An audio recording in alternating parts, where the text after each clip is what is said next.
Salam, hormatly vatandaşlar. Şu gün 2023-nji ýylyň 20 fevral hepleriniň tişini güni. Demokratik Vatan Türkmenistan Halk Hereketiniň kanallaryna hoş geldiňiz. Şuňky gepleşiň temasy Türkmenistan hökümeti iş migrantlaryň pasportlaryny hökman çalyşmary. Ine şu tema başlamakam men size bir ýürite material göjek bolýan, hormatly vatandaşlar. Şunu ünsverin. Şu temada başlanmada hükman şunu biz görkezmeli bolýar. Bir minut.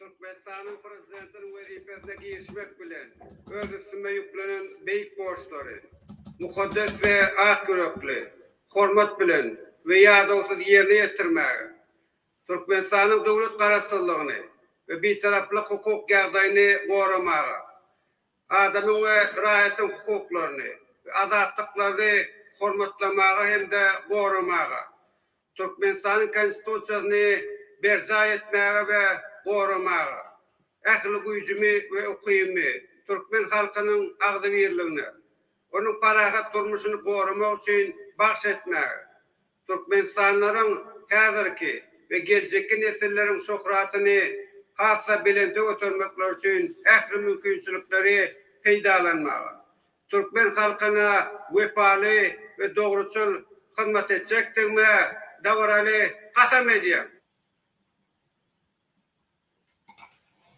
Hormatly vatandaşlar, ýalňyja görüşüňiz ýaly meniň gepleşigime Serdar Berdimuhammedow gatnaşar we ine kasam berdi Türkmen halkyna. Gelin biz öz temamyzy dowam edelim, hormatly vatandaşlar. Ine her bir adamyň Türkmenistanyň konsullugyna baryp öz köýne pasportuny çalyşmany dol haky bar. Egerde siziň pasportuňyz möhleti geçen bolsa ýa-da siziň pasportuňyz ýeten bolsa ýa-da içiniň sahypalary dolan bolsa, onda siz arky yerleşen ýurduňyzdaky konsulluk ullugyna baryp, şol kanun esasyna öz pasportlaryňyzy çalyşyp beriň diýip şolardan soramaly. Olar siziň ýurt tutuşuňyza hiç hili bahana tapmaz, siziň pasportlaryňyzy çalyşmana borçludur. Türkmenistanyň we halkara kanunyň esasyna konsulluk bölümi siziň haýyşyňyzy kanagatlandyrmaly we pasportlaryňyz hiç hili bir kanun bahana tapman hükman suratda çalyşmaly. Gelin şoňa seýret geçelim. Näme esasyna biz öz pasportlaryny çalyşmany konsulluk ulluklardan talap etmeli we konsulluk ulluklar näme esasyna şul bizim pasportlaryny çalyşmaly. Gelin şoňa seýret geçelim. Hormatly vatandaşlar, men siziň konsullukdaky pasportlaryňyzy haýsy kanunlaryň esasyna çalyşmalygyny häzir görkezjek. Biz şu gepleşikde Türkmenistanyň gol çeken halkara kanunlary, ýagny 1963 ýyldaky Wena şäherindäki ona degişli giýilen halkara konwensiýa tärit geçer. Türkmenistanyň konstitusiýasyna tärit geçer we Türkmenistanyň migrasiýa bardak ullugynyň ýani kanunyna tärit geçer. Şo ýerde haýsy maddalaryň esasyna biz pasportlaryny çalyşmaly diýip biz şoňa tärit geçer. Birinji bilen men 1960-njy ýylyň 24 aprelinde Awstrija şäherinde Awstrija döwletiniň Wena şäherindäki kabul edilen konsulluk gatnaşyklary barada halkara konwensiýanyň maddalaryna tärit. Şo ýerde 5-nji madda D bölümine tärit geçmeli. Gelin men size şonu görkezeyim. Gynansak da ol ors diline, türkmen diline häzirlikçe bizde ýok. Onu tercüme etmeli. Şoň üçin men size ors dilini görkezeyim. Ine ünsverin, hormatly vatandaşlar. Şu ýerde bir minut men şunu ulalayyn. Bu görünür ýaly. Ine Venska konwensiýa o konsulluk сношениях. Ine Wena şäherinde 1960-njy ýylda konsulun arasındaki gatnaşyklar ve konsul diplomatik yani konsulluk gulluğun içindeki vezipeleri ve hakları boyunca konvensiya bol şekilli. Şu konvensiya OON'un yani esasına edildi ve şu konvensiya koşulan OON'a derişen adamlar yani devletler gol çekti. Türkmenistan'ın şu konvensiya birleşti. Birleşti demek şu konvensiyadaki yazılan zatları men dol boyun alyan ve şu konvensiyanın esasına beýlik döwletler gatnaşan ve şu konvensiya hormat goýan diýdi. Yani şu konвенцияда государства, являющиеся сторонами настоящей конвенции, şu yerde согласились они с следующим. Şunu bol çeken konvensiyanın hükümetleri, döwletleri şu maksatnamaları boyun alýarlar diýip. 5-nji bölümde seyrederiň vatandaşlar. 5-nji bölüm. Консульские функциями являются. Yani konsulların funksiyası näme ve şolun boşluğu näme diýilen 5-nji statýa var şu konvensiyada. Birinji, защита в государстве пребывания интересов представляемого государства и его граждан, физических и юридических лиц в пределах допускаемых международным правом. Sizin haklarınızı halkara kanunların esasına gorumak.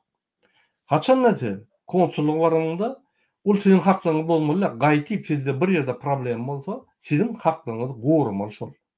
Göni gidip çölüşmeli, kömek etmeli. Sizin bir haklarınız daşary ýurtda kemsizdiren bolsa, patronuňyz tölemese, zat etmese, siz şoňa ýüzlenip bilmeli. Olam sizin haklarınızı halkara konvensiýalaryň esasyna gorap diýer. Şu ýerde bizim esasy bize gerek ýa-ni bölüm. Выдача паспортов и проездных документов гражданам представляемого государства и виз или соответствующих документов лицам, желающим поехать в представляемое государство.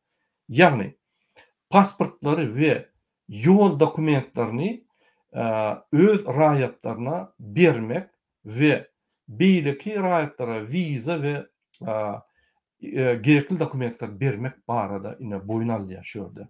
Diýmek, sizin bilişiňiz ýaly konstitusiýa, bizim Türkmenistan konstitusiýasyna ýazylgy halkara gurumlaryň konvensiýalary we şertnamalary konstitusiýadan ýokardy. Onu aşağıdan prezident kararı bilen görkezmesinin hiç hili yani täsir etbilmeýärdi. Hiç hili karar çıkarıp şonu yatırıp bilmeýär. Оказание помощи и содействия гражданам, физическим и юридическим лицам представляемого государства. Şol öz raýatlaryna fiziki ve юридика kömek etmek. Yalnızca biz okaklaştık şunu. Исполнение обязанностей нотариуса, регистратора актов гражданского состояния и других подобных обязанностей, а также выполнение некоторых функций административного характера при условии, что в этом случае ничто не противоречит законам и правилам государственного пребывания. Diýmek, sizin notarial ya beýleki dokumentlerini şu konsulluk hem tasdiklap bile hem berip bilýär. Ve şol berip bilýän dokumentleri sizin yerleşen şehriňiziň ýa-ni ýurduňyň kanunlaryna deňgelmeli, ýa-ni garşy bolmaly. Охрана интересов граждан физических и юридических лиц, представляемых государства в случае преемства МОКТИСКОЗа на территории государства пребывания в соответствии с законами и правилами государства пребывания. Sizin behwitlerinizi fizik ve yuridik tarapından gorumaly şular. Eger sizde bir zat bolsa, şular size kömek etmeli. Mesela için biri ölse, ya biri bir zat bolsa, şular size kömek edip Türkmenistan'a aşırmağa hemme yolları açıp vermeli. Yine şu Vensk konvensiýasy. Şu Vensk konvensiýasynyň esasında da Türkmenistan'ın konsulluğu hareket ediyor. Türkmenistan'ın ilçihanasynyň konsulluk bölümü hareket ediyor. Türkmenistan'ın daşary ýurtda general konsulluğu var. Yani ilçihananyň içinde kiçik bölüm konsullukluğu var ve aýratyn konsulluğu var. Yani şu 3 tane dürlü yani uğurda konsullar vardı. İstanbul'daki konsulluk yani general konsulluk olsa diňe şu wezipelerde mundan hem aýratyn başga wezipeleri ýerine ýetirýär. Ulandyrylan wezipeleri ýerine ýetirýär. Indi şu ýerde şu sizin bilişiniz ýaly şu kanunlaryň esasynda, konvensiýanyň esasynda 5-nji maddaň D konvensiýanyň esasynda ine ünsüň. Şu konvensiýanyň esasynda biz pasportlarymyz çarşyp berýär. Ol bolsa konstitusiýanyň ýokarynda şu konvensiýa ýerleşýär. Oňa konsullarym, prezidentlerim hormat goýmaly. Sebäbi Türkmenistan gol çekdi. Şu konvensiýa. Indi ikinji dokument, men size görkezin, Türkmenistan migrasiýa kanunlary. Türkmenistan migrasiýa kanunyna seyretsek biz, ünsüň Türkmenistan'ın migrasiýa kanuny. Gelin şuna seyret geçelim. Mesela görkezin şu migrasiýa kanunyny. Ýa Türkmenistan kanuny migrasiýa hakynda.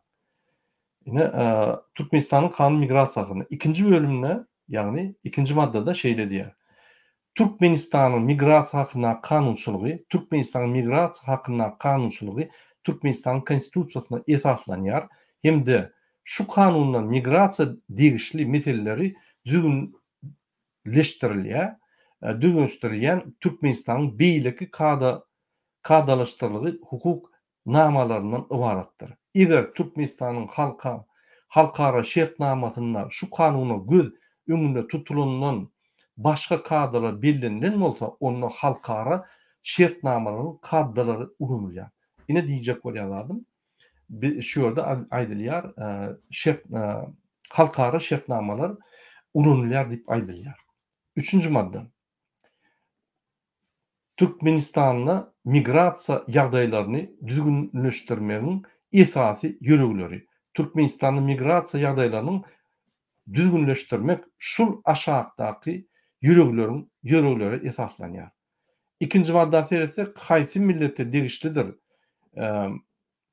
Haýsy millete degişlidigini, teniniň reňkini, jynsynyň gelip çykyşyna, emlek hem wezipe ýagdaýyna, ýaşaýan ýerine, diline, dine garaýşyna, syýasy yktykatyna, haýsy partiýa degişlidigine ýa-da hiç partiýa degişli däldigine salgylanyp ýa-da beýlik sebäpler boýunça şahsiýetiň hukuklarynyň hemde azatlyklarynyň kemsizdirmegine ýol berilmemeli.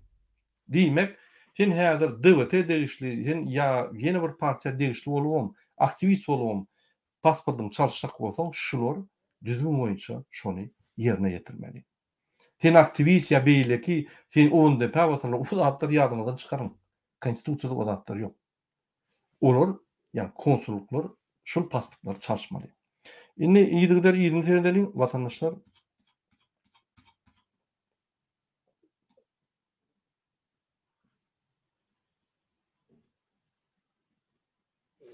Bize gerek bölüme seyredip geçelim.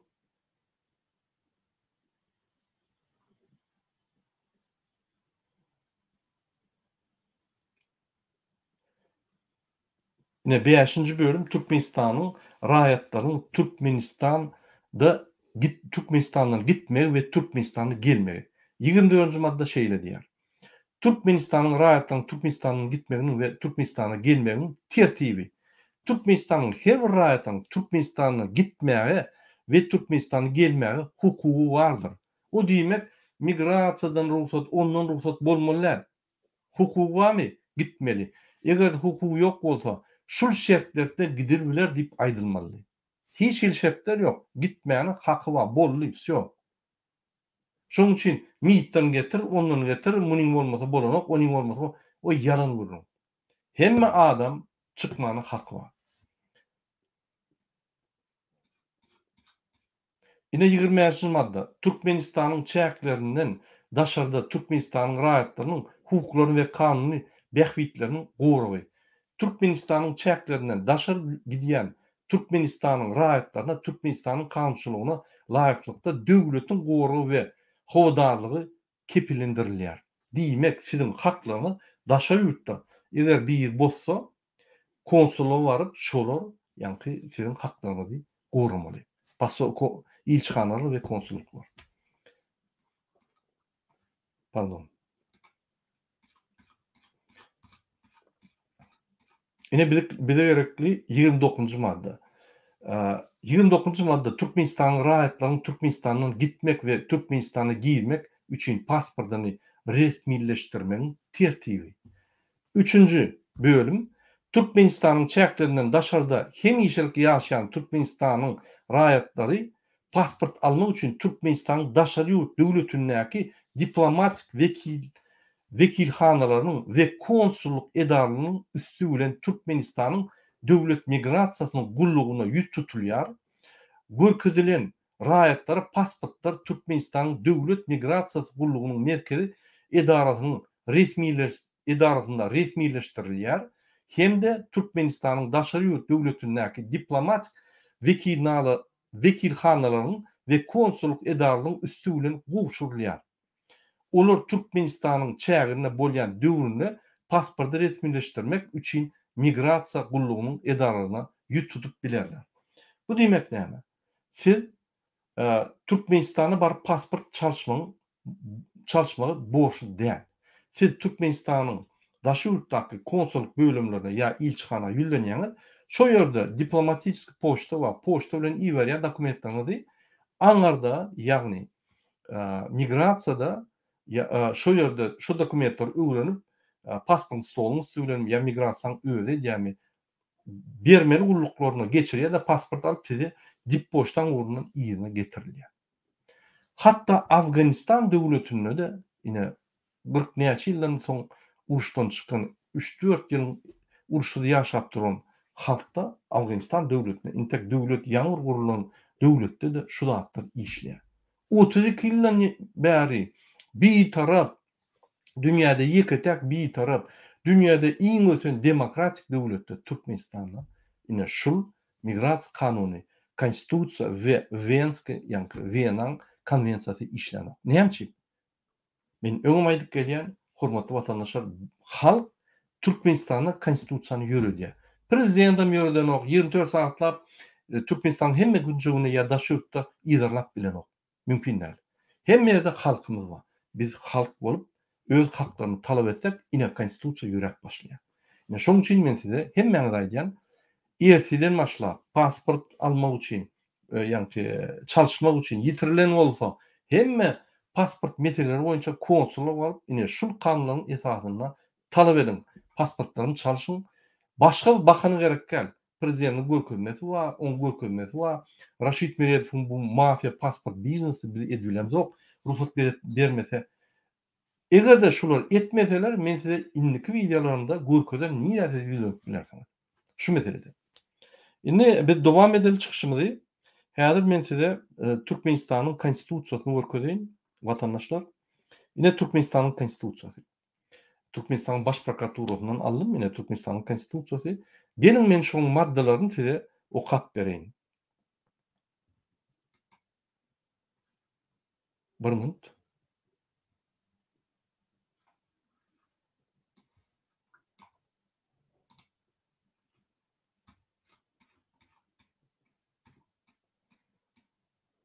Ine. Sedin. 3-nji madda Türkmenistan konstitusiýasy. Türkmenistanyň öz ıhtiýarly halkara tarapyndan amala aşyrylýar. Halk döwlet häkimetiniň ýeketek göz başydyr. Halk döwlet hökümetiniň, ýa-ni häkimetleriň ýeketek ýol başydyr. Men şondan aýdýan, siz halkyň wekilleri baryp talap edýäňiz, etmeýärmi? Men size indiki videolarymda aýdar niýe ýüzlenmeli we talap etmeli. Ofitsialna. Türkmenistanyň içine ýüzlenýär, içi etmese men size daşynak gurumlar berýän, daşynak gurumlar ýüzlenip Türkmenistanda edir derrew ýagdaýda huşa getirýärler. Türkmenistan halky öz häkimetiniň göz gönü ýa-da wekilçilik edaralynyň üstü bilen amala aşyrýar. Türkmenistan halky öz häkimetini göz gönü, ine şunu haçanla siz konsulla baryp göz gönü soraw bereňizde, şolum etmese siz göz gönü kontrol etmeli. Hakyňyz bar, konstitusiýaň 3-nji maddanyň esasynda. Halkyň hiç bir böleginiň, hiç bir gurumanyň ýa-da aýry-aýry adamlaryň döwletde häkimeti eýlemäge haky ýokdur. Ine iki kelleli prezident Gurbanuly Serdar Berdimuhammedow ýeketek bolup ine halkyň aýry-aýry adamlaryň döwletde häkimeti eýlemäge haky ýokdur. Döwletde häkimeti eýlep durur. Ine konstitusiýanyň 3-nji maddasyny bozup gelýärler diýip men öňden bäri aýdýan. Bir kanun şol. Düýünen bir kanun. Ogly prezident halk maslahatyny ýol açdy. Ol mümkin näme?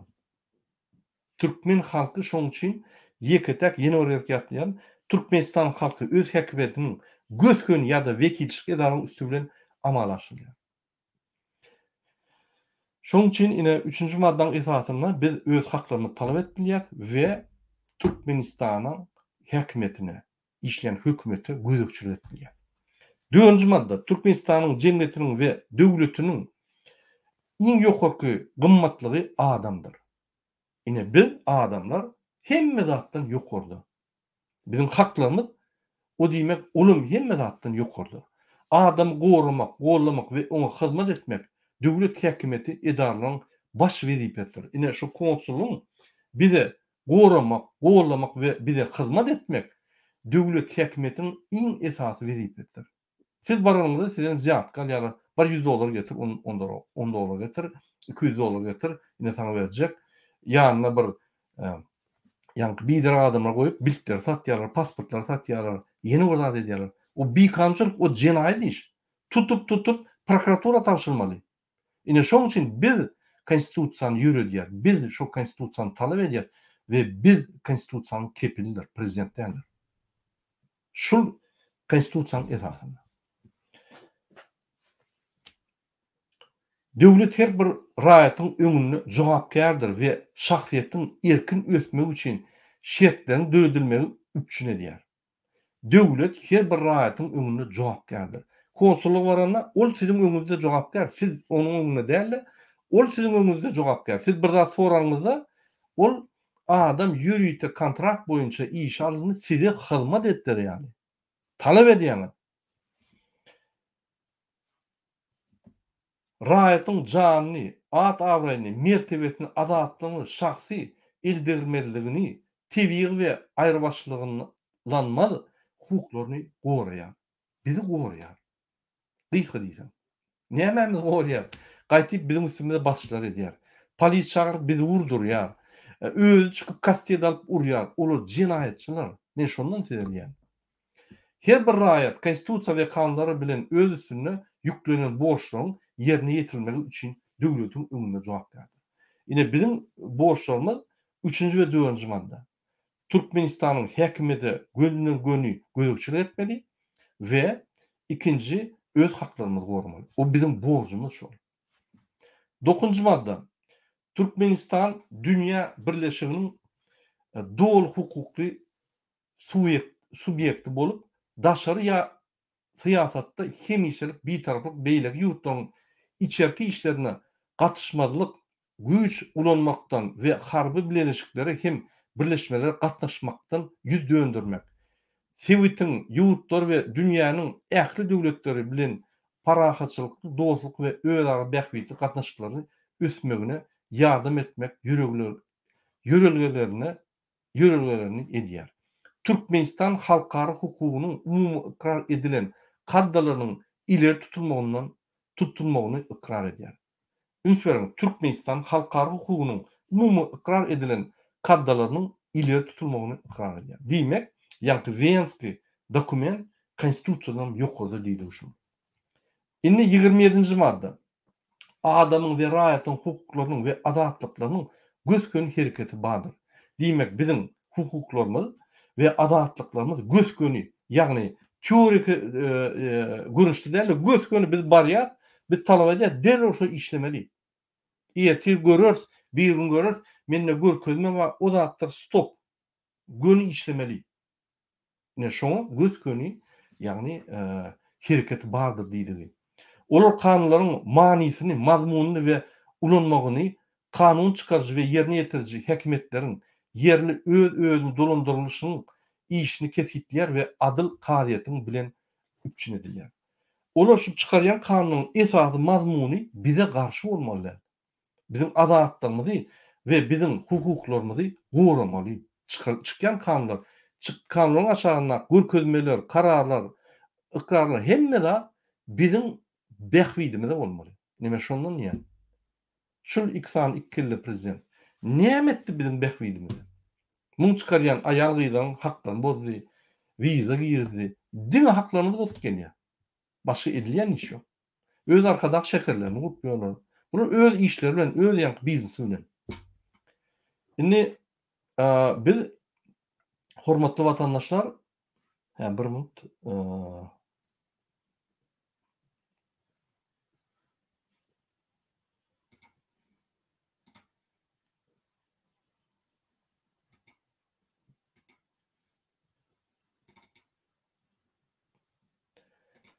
Hormatly vatandaşlar, biz çıkışymyzy dowam edeli.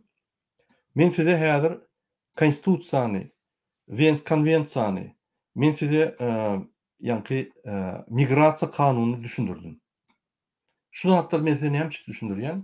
Haçanla siz bir ýere baranyňyzda, ýanky konsulluk ýa ilçihana baranyňyzda öz pasportlaryňyzy çalşanyňyzda şul kanunlara, şul konstitusiýa we bizim esas kanunumuz konstitusiýa we Wien konwensiýa esaslanyp öz haklaryňyzy, öz pasportlaryňyzy çalşmaly, öz haklaryňyzy goramaly. Indi men size görkezden kanunlaryň esasynda bizim pasportlarymyzy çalşmak, haklarymyzy jemlesek, onda her ýurtda ýerleşýän konsulluklar we bizim pasportlarymyzy şu maddalaryň esasyna çalşmaly. Şunu bilip goýuň-da ýatda saklaň. Wien'da halkary konwensiýanyň 5-nji maddasynyň D bölüminiň esasynda. Men ýalňyja size görkezdim. Türkmenistanyň konstitusiýasynyň 3-nji, 4-nji, 9-njy, 27-nji maddalaryň esasynda. Türkmenistanyň migrasiýadaky baradaky kanunyň, migrasiýa baradaky kanunyň 2-nji madda 1-nji bölüminiň esasynda. 29-njy madda 3-nji bölüminiň esasynda bolmaly. Hiç hili şefsiz, hiç hili düşündürüş bermeyen daşı yurtta yerleşen Türkmenistan'ın konsulluk gurumalary bizim pasportlarımızı çalışmalı.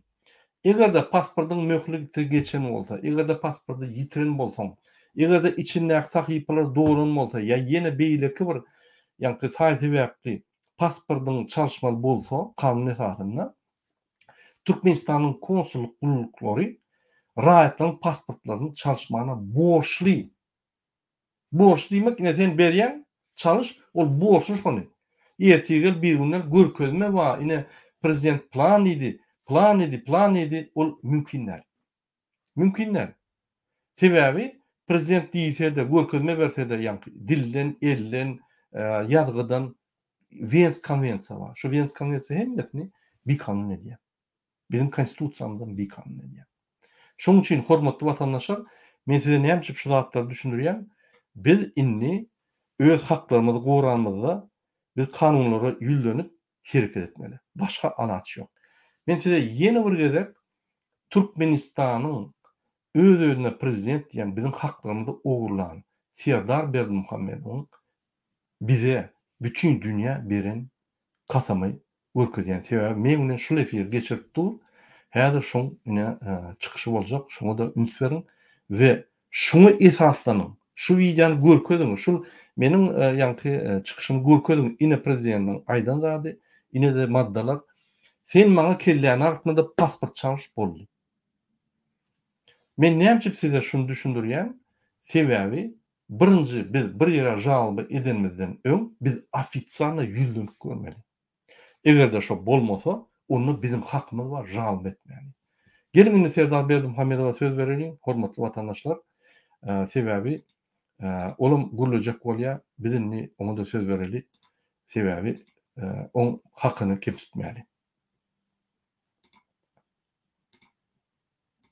Türkmenistanyň prezidentiniň wezipesine girişmek bilen öz üstüme yüklenen beýik borçlary, mukaddes we ak yürekli, hormat bilen we ýadawsuz ýerine ýetirmäge, Türkmenistanyň dowlat garaşsyzlygyny we bitaraplyk hukuk ýagdaýyny goramaga, adamyň we raýatyň hukuklaryny we azatlyklaryny hormatlamaga hemde goramaga, Türkmenistanyň konstitusiýasyny berja etmäge we goramaga, ähli güýjümi we ukymy türkmen halkynyň agdy birligine, onuň parahat durmuşyny goramak üçin bahş etmäge, Türkmenistanlaryň häzirki we geljekki nesilleriň şöhratyny hassa bilende götürmekler üçin ähli mümkinçilikleri peýdalanmaga, türkmen halkyna wefaly we dogruçul hyzmat etjekdigme, dawraly kasam edýär.